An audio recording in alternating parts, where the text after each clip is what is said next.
On the record this week, we're talking baseball in San Antonio and possibly a new baseball stadium. And if you build it, who will pay for it and what happens? And with the answers to all those questions is the man who should know all the answers, Michael Taylor, San Antonio Express News business columnist, smart money, as it's called, in the Express News and the Houston Chronicle. Thanks for joining us. Thanks for having me, Randy. First of all, if people haven't been kept up with the baseball story, the Baseball Elmore Group that's owned the Missions for a while, they're selling to a group involving Graham Weston of Weston Urban, who also owns Downtown Properties.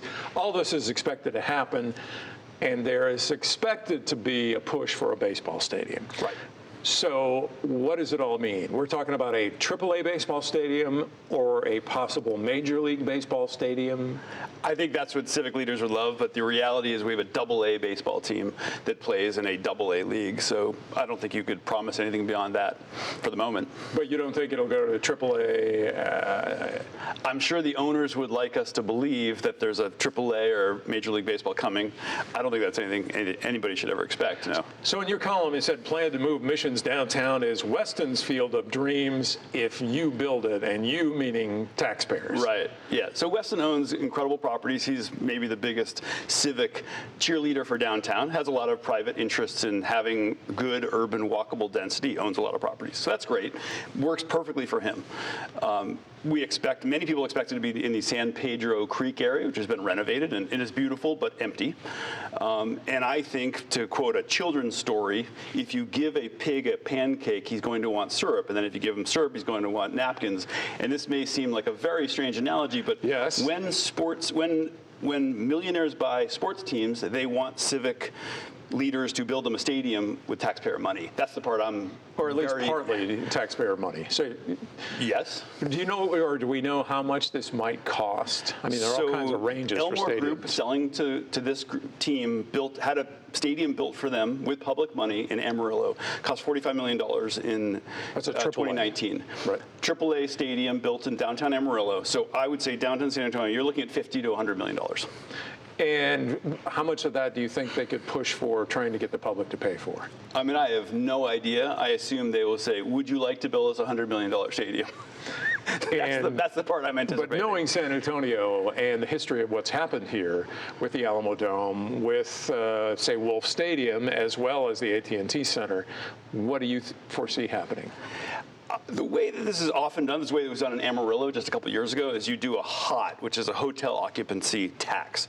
And that means that civic leaders with a semi-straight face say, look, outsiders are staying in our hotels, we're taxing them, we're using outsiders' money, we're going to build a stadium.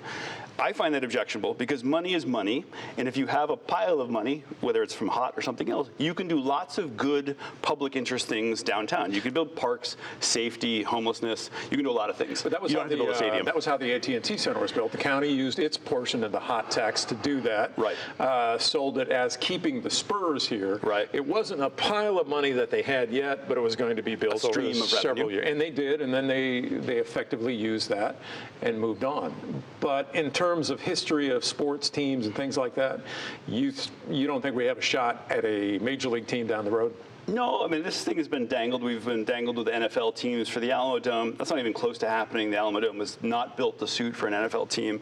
It's too small for that. It's too big for NCAA. It's a one-size-fits-none stadium built without a purpose. If you speculatively build a stadium hoping to get a team, it's not going to happen. It didn't happen with Major League Soccer. I don't mean to be a downer. We just have a very bad track record of paying as the public, hoping teams will come, and then they don't.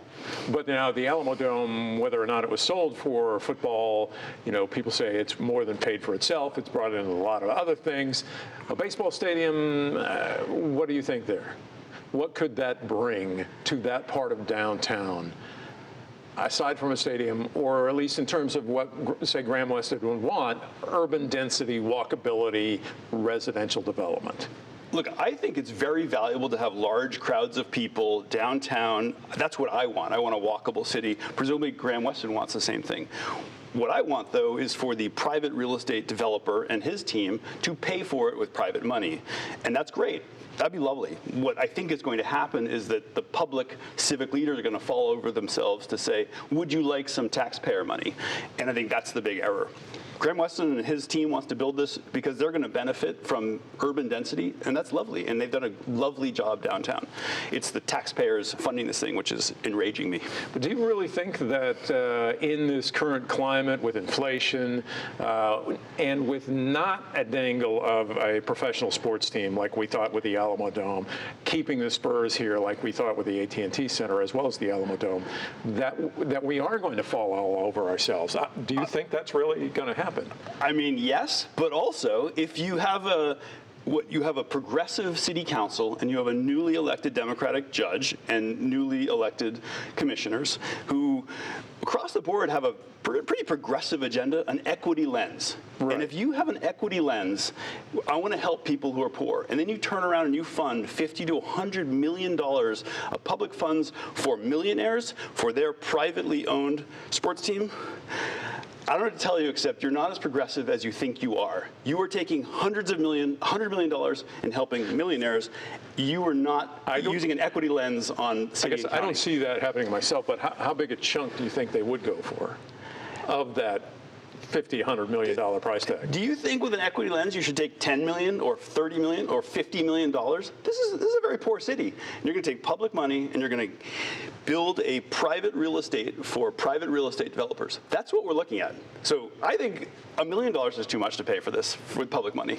I hope Graham Weston and Bruce Hill and his team of really philanthropic, civic-minded people pay for this for themselves and enjoy the private benefit that they will get from it. But I'm just unhappy with $1 million of public funds spent on this. Interesting. Okay, well, I would ask you, what are the odds of them getting $1 million at least? 100%. Well, thanks very much, Michael Taylor, on the odds with the smart money and the San Antonio Express News. Thanks for coming in. Thanks for having me, Randy.